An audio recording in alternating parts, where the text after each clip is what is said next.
السلام علیکم ورحمۃ اللہ وبرکاتہ۔ اعوذ باللہ من الشیطان الرجیم، بسم اللہ الرحمن الرحیم۔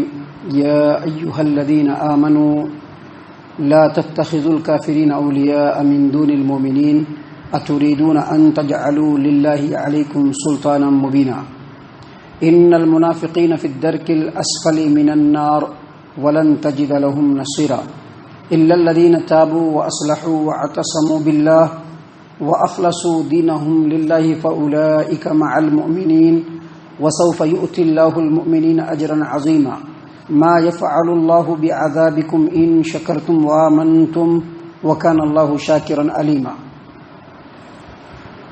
محترم سامعین کرام، سورۃ النساء سورہ نمبر 4 اور اسی سورت سے بھی آپ کے سامنے آیت نمبر 144، 145، 146، 147 یعنی 144، 145، 146، 147 یہ چند آیات آپ کے سامنے تلاوت کی گئی۔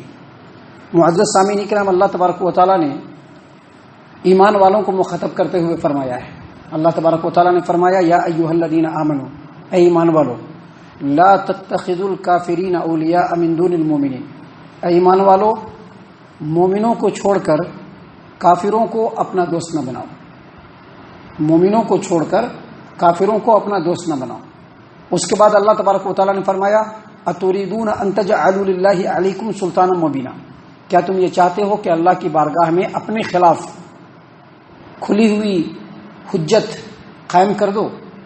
معزز سامعین کرام، یہ جو آیت کریمہ ہے، اس آیت کریمہ میں جو اللہ تبارک و تعالیٰ نے فرمایا کہ اے ایمان والو، مومنوں کو چھوڑ کر کافروں کو اپنا دوست نہ بناؤ، تو یہاں پر جو کافر کا لفظ ہے وہ عام ہے۔ اس سے مراد ہر طرح کے کفار و مشرکین، حتیٰ کہ منافقین بھی، جو بظاہر تو اسلام اور مسلمانوں کے دوست دکھتے ہیں لیکن اصل میں وہ اسلام اور مسلمانوں کے دوست نہیں ہوتے ہیں بلکہ وہ دشمن ہوتے ہیں۔ تو ایسے تمام لوگوں سے اللہ تبارک و تعالیٰ نے دوستی گانٹھنے سے منع کیا ہے۔ یہاں پر دوستی گانٹنا یا دوستی کرنا، اس کا کیا مطلب ہے؟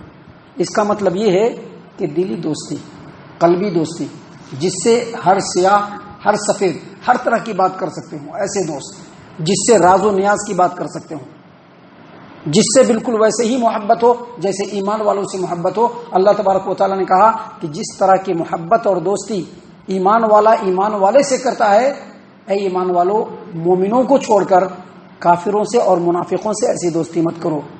اگر تم ایسا کرو گے تو کیا تم یہ چاہتے ہو کہ اللہ تبارک و تعالیٰ کی بارگاہ میں خود تم دلیل و حجت پیش کر کے اللہ کے عذاب کے مستحق قرار پاؤ؟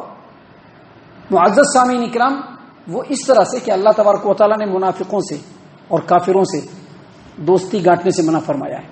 اب اگر اللہ تبارک و تعالیٰ کے حکم کے خلاف مومن یا مومنین کفار و مشرکین سے دوستی کریں گے تو گویا وہ خود دلیل پیش کریں گے اللہ کی بارگاہ میں کہ ہم آپ کے عذاب کے مستحق ہیں۔ دیکھیے، جو حکم ہے یہ بالکل جامع ہے، یہ افراد کے لیے بھی ہے، جماعتوں کے لیے بھی ہے، حکومت کے لیے بھی ہے، دنیا سے بھی تعلق رکھتا ہے، آخرت سے بھی تعلق رکھتا ہے۔ وہ کیسے؟ وہ اس طرح سے کہ ایک مومن اگر کافروں سے اور منافقوں سے دوستی کرتا ہے، دلی دوستی کرتا ہے، تو اس میں نقصان پہنچنے کا پورا اندیشہ ہوتا ہے، نقصان پہنچے گا۔ ہو سکتا ہے کہ کچھ لوگوں سے نقصان نہ پہنچے، لیکن اوور آل اگر کافروں سے منافقوں سے دوستی رکھے گا تو اس میں نقصان جس طرح سے فرد کو پہنچے گا ویسے جماعت کو بھی پہنچے گا اور ویسے ہی ملک کو بھی پہنچے گا۔ آپ دنیا کی تاریخ اٹھا کر کے دیکھیے، بہت سارے اسلامی مملکت اس لیے تباہ و برباد ہو گئے کہ وہاں کے بڑے بڑے منصبوں پہ منافقین قسم کے لوگ فائز تھے اور ان لوگوں نے کفار و مشرکین سے ساز باز کیا اور مسلمان حکومت کے راز و نیاز کو ان تک پہنچایا اور بعد میں اسلامی حکومت کو ہی ڈبو دیا۔ اس لیے اللہ تبارک و تعالیٰ نے اس سورۃ کریمہ میں یہاں پر یہ کلیئر کہہ دیا ہے کہ ایمان والوں کے لیے بالکل جائز نہیں ہے کہ وہ مومنوں کو چھوڑ کر کفار و مشرکین اور منافقین سے دوستی رکھیں۔ یہاں پر دوستی رکھنے کا حکم ہے، البتہ جو لین دین ہے وہ کر سکتے ہیں، لین دین کر سکتے ہیں، البتہ آپ ان سے یا مسلمان ان سے اخلاق و کردار سے پیش آ سکتے ہیں۔ اگر دنیاوی معاملات میں بھی خیر و بھلائی کے اوپر مدد و معاونت کرنا ہو تو کر سکتے ہیں، لیکن سچی جو دوستی ہوتی ہے ایک مومن دوسرے مومن سے ہی رکھے گا، دوسروں سے رکھنے سے اللہ تبارک و تعالیٰ نے منع فرمایا ہے۔ معزز سامعین کرام، اتنی بات بیان کرنے کے بعد اللہ تبارک و تعالیٰ نے پھر سے منافقوں کے بارے میں کہا۔ منافقوں کے بارے میں اللہ تبارک و تعالیٰ نے کہا کہ ان المنافقین فی الدرک الاسفل من النار، جو منافقین قسم کے لوگ ہوتے ہیں، ادھر بھی کریں گے ادھر بھی کریں گے، ادھر بھی ان کے پاس پہنچے تو ان کی طرح کی بات، ابھی ان کے پاس پہنچے تو ان کی طرح کی بات، کیونکہ ان سے بھی فائدہ اٹھانا ہے، ان سے بھی فائدہ اٹھانا ہے۔ منافقین اسی کو کہتے ہیں، منافق ایسے ہی لوگوں کو ہی کہتے ہیں کہ ابھی اس گروپ میں پہنچا تو اس گروپ کے حساب سے بات کر رہا ہے، کیوں؟ کیونکہ اس سے بھی فائدہ حاصل کرنا ہے۔ ابھی اس گروپ میں پہنچا تو اس گروپ میں پہنچنے کے بعد بھی اسی طرح کی بات کر رہے ہیں، کیوں؟ کیونکہ اس سے بھی فائدہ حاصل کرنا ہے۔ منافقین اسی کو کہتے ہیں۔ ابھی کل ہم نے منافقوں کی تعریف میں ایک حدیث نبی صلی اللہ علیہ وسلم کی بیان کی کہ نبی صلی اللہ علیہ وسلم نے فرمایا کہ منافقوں کی مثال اس بکری کی طرح سے ہے جو دو بکریوں کے ریوڑ کے بیچ میں چلتی ہے، کبھی اس ریوڑ میں اس بھیڑ میں گھستی ہے بکریوں کے، کبھی اس بھیڑ میں گھستی ہے، اس کو پتہ نہیں کہ کدھر جانا ہے، اس کو کوئی پتہ نہیں، اس میں بھی جا رہی ہے اس میں بھی جا رہی ہے۔ بالکل منافق ایسا ہی ہوتا ہے، مومنوں سے بھی ساتھ بات رکھے گا، کیوں؟ کیونکہ وہاں بھی فائدہ حاصل کرنا ہے، اور مشرکوں سے بھی ساتھ بات رکھے گا، کیوں؟ کیونکہ وہاں بھی فائدہ حاصل کرنا ہے۔ اللہ تبارک و تعالیٰ نے فرمایا ہے کہ ان المنافقین، جو منافق قسم کے لوگ ہوتے ہیں ان کا ٹھکانہ جہنم کا سب سے نچلا طبقہ ہے۔ اور آگے اللہ نے فرمایا وَلَن تَجِدَ لَهُمْ نَصِيرًا، اور اے محمد صلی اللہ علیہ وسلم آپ ان کے لیے کوئی مددگار نہیں پائیں گے۔ یہاں پر اللہ تبارک و تعالیٰ نے منافقوں کے بارے میں کہا ہے کہ وہ جہنم کے سب سے نچلے طبقے میں ہوں گے۔ اس کا مطلب یہ ہوا کہ منافق کے علاوہ جو دوسرے کفار و مشرکین ہیں وہ منافق سے اوپر ہوں گے، اوپر والے درجے میں ہوں گے، اور جو نچلا درجہ ہوگا اس میں سب سے سخت عذاب ہو رہا ہوگا۔ کیوں؟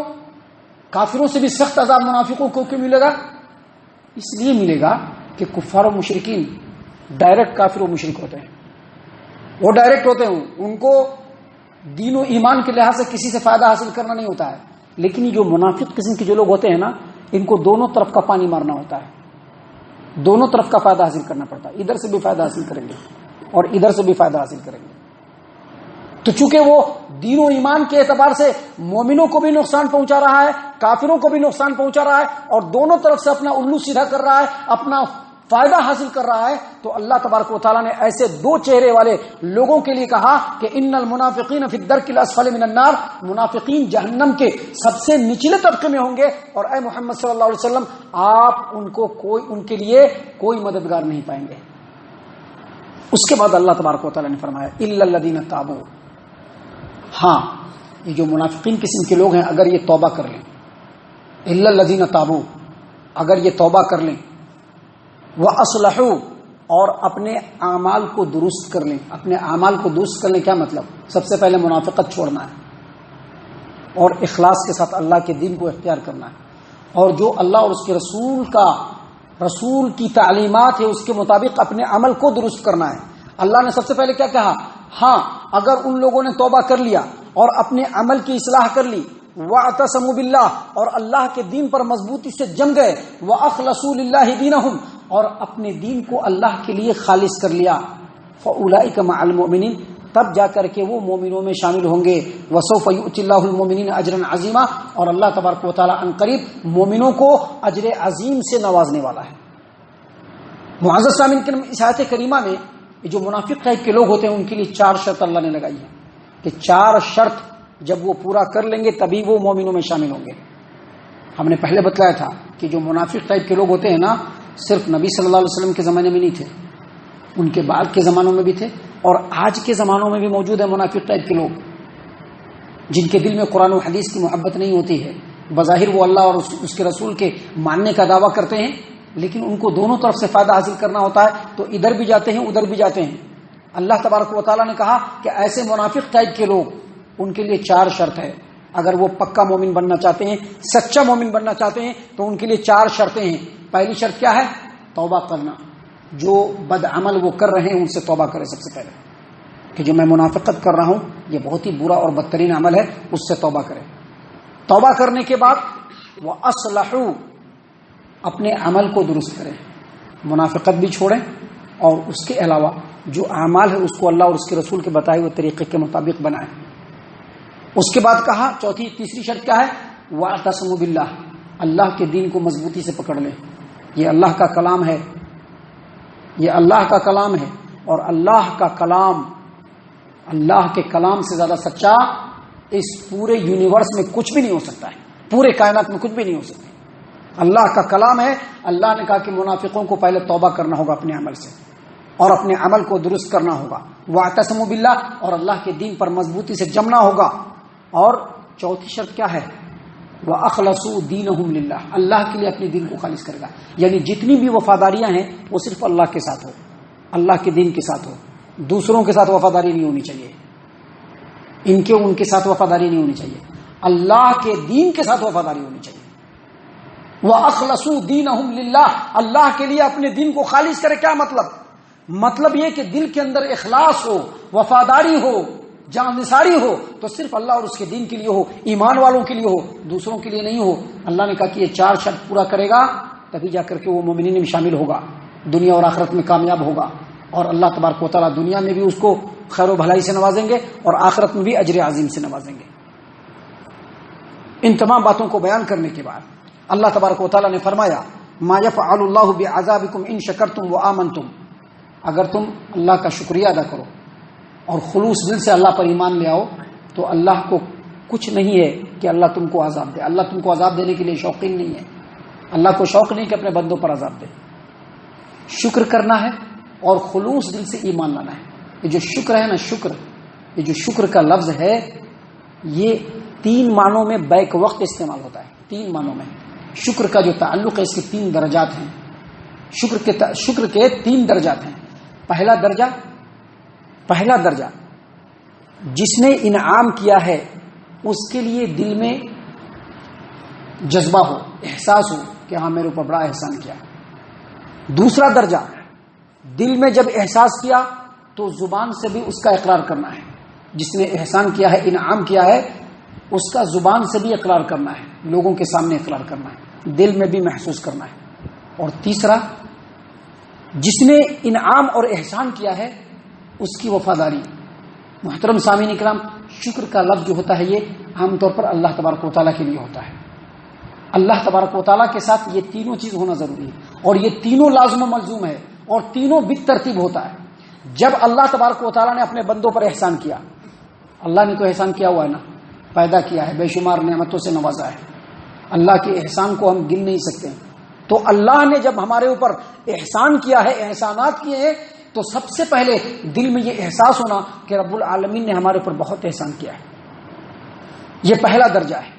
اور جب یہ درجہ آتا ہے، جب آدمی دل میں یہ محسوس کرتا ہے کہ اللہ تبارک و تعالیٰ نے ہمارے اوپر بہت سارے احسانات کیے ہیں، تو اس کے بعد آٹومیٹکلی بندہ اپنے آپ سے بھی کہتا ہے کہ اللہ کا بڑا احسان ہے، اور لوگوں کے سامنے بھی کہتا ہے کہ اللہ تبارک و تعالیٰ کا بڑا احسان ہے. اور جب بندہ یہ محسوس کر لیتا ہے کہ اللہ تبارک و تعالیٰ نے بڑے احسانات ہمارے اوپر کیے ہیں، تو پھر وہ بندہ یہ بھی چاہتا ہے کہ جس رب العالمین نے اتنے سارے احسانات ہمارے اوپر کیے ہیں تو ہمیں بھی چاہیے کہ اللہ تبارک و تعالیٰ کی اطاعت و فرما برداری میں آگے بڑھتے چلے جائیں. معزز سامعین اکرام، اس کی واضح ترین مثال نبی اکرم صلی اللہ علیہ وسلم کی زندگی ہے کہ جب آپ صلی اللہ علیہ وسلم اپنی زندگی کے آخری مرحلے میں پہنچے، جب آپ صلی اللہ علیہ وسلم 55 سال کے عمر کے ہو گئے ہوں گے، یا اسی طرح سے اپنی زندگی کے آخری مرحلے میں پہنچے، تو آپ صلی اللہ علیہ وسلم راتوں کو جب جگتے تھے تو اتنا لمبا قیام کرتے تھے کہ آپ صلی اللہ علیہ وسلم کے قدم مبارک پھول جاتے تھے، پھٹ جاتے تھے رات کو. آپ سوچ سکتے ہیں کہ ہم لوگ کتنا اللہ کا شکریہ ادا کر رہے ہیں. آپ سوچ سکتے ہیں، بہت اچھے انداز میں سوچ سکتے ہیں کہ ہم لوگ کتنا اللہ کے نعمتوں کا شکریہ ادا کر رہے ہیں. ہم لوگ نعمتوں کا کتنا شکریہ ادا کر رہے ہیں خوب سوچ سکتے ہیں. نبی صلی اللہ علیہ وسلم جب راتوں کو جگتے تھے رات کی نماز کے لیے، فجر کی نماز کے لیے، نہیں تو فجر کی نماز کے لیے ٹھوکا مارنا پڑتا ہے، فون کر کے جگانا پڑتا ہے، کیونکہ بہت تھکے ہوتے ہیں ہم لوگ نا، بہت سارے کام کر کے ہوتے ہیں ہم لوگوں کے بدن جو ہے تھکن سے چور چور ہوتے ہیں، نیند نہیں کھل سکتا ہے، ٹھوکا دینا پڑتا ہے، بار بار بولنا پڑتا ہے، سمجھانا پڑتا ہے. لیکن دیکھیے اللہ کے رسول صلی اللہ علیہ وسلم جب اپنے عمر کے ایک مقام پر پہنچے، اللہ تبارک و تعالیٰ کی نعمتوں کو محسوس کیا تو راتوں کو جگتے تھے اور رات کو اتنا لمبا قیام کرتے تھے کہ قیام کرنے کی وجہ سے آپ کے قدم مبارک پھول جاتے تھے، پھٹ جاتے تھے۔ صحابہ کرام نے پوچھا اور کہا کہ اللہ کے رسول صلی اللہ علیہ وسلم، آپ کے تو اگلے پچھلے سارے گناہ اللہ نے معاف فرما دیے ہیں، پھر آپ اتنا لمبا قیام کیوں کرتے ہیں، کیوں اتنا مشقت اٹھا رہے ہیں؟ کہا کہ کیا میں اپنے اللہ کا شکر گزار بندہ نہ بنوں؟ تو یہ شکر گزاری اصل یہی ہے، شکر گزاری اصل یہ ہے، خالی زبان سے بولنا الحمدللہ اللہ کا بڑا احسان ہے بس کہہ کر کے اور جا کر کے مست کھا کر کے سو گئے، یہ شکریہ ادا کرنا نہیں ہے، بلکہ احساس جب ہوا تو دل میں یہ بھی احساس ہو کہ ہم اللہ تبارک و تعالیٰ کی بہت زیادہ اطاعت و فرما برداری ہم کو کرنا چاہیے۔ اللہ نے فرمایا کہ ما یفعل اللہ بعذابکم ان شکرتم وآمنتم، اگر تم اللہ کی شکر گزاری کرو اور خلوص دل سے ایمان لے آؤ تو اللہ کو کوئی شوق نہیں کہ تم کو عذاب دے۔ کیوں؟ وکان اللہ شاکرا علیما، کیونکہ اللہ تبارک و تعالیٰ قدردان ہے۔ جب اللہ کے بارے میں آئے کہ اللہ شاکر ہے تو اس کا مطلب یہ کہ اللہ قدردان ہے۔ انسان ایک ذرا عمل کرے گا، اللہ اس عمل کا بھرپور بدلہ بھی دے گا اور چھوٹے چھوٹے گناہوں کو ایسے ہی معاف کر دے گا۔ ایک بندہ جب اللہ کی اطاعت و فرما برداری میں لگتا ہے تو اللہ قدردان ہے، نہ صرف یہ کہ ان چھوٹے چھوٹے اعمال کا اللہ بے شمار بدلہ دیتا ہے، بلکہ اس کے علاوہ جو چھوٹے چھوٹے گناہ ہوتے اللہ اس کو بھی معاف کر دیتا ہے۔ اسی لیے اللہ نے کہا وکان اللہ شاکرا علیما، اللہ تبارک و تعالیٰ قدردان ہے اور سب کچھ جاننے والا ہے۔ اللہ تعالیٰ سے دعا ہے کہ اللہ تبارک و تعالیٰ ہم تمام کو ان تمام باتوں کے اوپر خوب غور و فکر اور تدبر کرنے کے ساتھ ساتھ ان باتوں کے اوپر عمل کرنے کی بھی توفیق عنایت فرمائے، آمین۔ اللہ تعالیٰ ہم تمام کو صحیح معنوں میں پکا سچا مومن مسلمان بنائے، اللہ اور اس کے رسول صلی اللہ علیہ وسلم کی اطاعت و فرما برداری کرنے والا بنائے، صحابہ کرام رضی اللہ عنہم کے طریقے پر چلنے والا بنائے، جنت الفردوس میں جگہ عطا فرمائے۔ اے اللہ ہم تمام کو جہنم سے پناہ دے، اے رب العالمین ہم تمام کو جہنم سے پناہ دے، اے مالک الملک ہم تمام کو جہنم سے پناہ دے، آمین یا رب العالمین۔ وما علینا الا البلاغ المبین۔